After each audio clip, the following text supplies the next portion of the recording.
ஜூலை மாதத்தில் தமிழகத்தில் பள்ளி மாணவர்களுக்கு வார விடுமுறை நாட்களை தவிர கூடுதல் விடுமுறை நாட்கள் இல்லை என்றாலும் ஜூலை 23, 24 மற்றும் 28 ஆகிய தேதிகள் பல்வேறு மாவட்டங்களுக்கு உள்ளூர் விடுமுறை அறிவிக்கப்பட்டுள்ளது. அந்த வகையில் வருகிற புதன்கிழமை 23ஆம் தேதி அரியலூர் மாவட்டத்திற்கு உள்ளூர் விடுமுறை அறிவிக்கப்பட்டுள்ளது.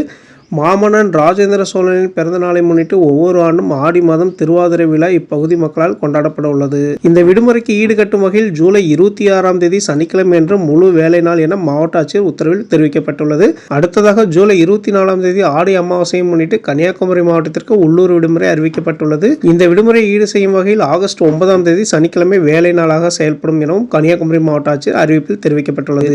அடுத்ததாக செங்கல்பட்டு மாவட்டத்திற்கு ஜூலை 28ஆம் தேதி உள்ளூர் விடுமுறை தொடர்பான அறிவிப்பு வெளியாகியுள்ளது. ஜூலை 28ஆம் தேதி மேல்மருவத்தூர் ஆதிபராசக்தி சித்தர் பீடத்தில் ஆடிப்பூர விழா நடைபெற உள்ளது. அதை முன்னிட்டு விடுமுறை அறிவிப்பு வெளியாகியுள்ளது. இந்த விடுமுறையை ஈடு செய்யும் வகையில் ஆகஸ்ட் 9ஆம் தேதி பணி நாளாக அறிவிக்கப்பட்டுள்ளது.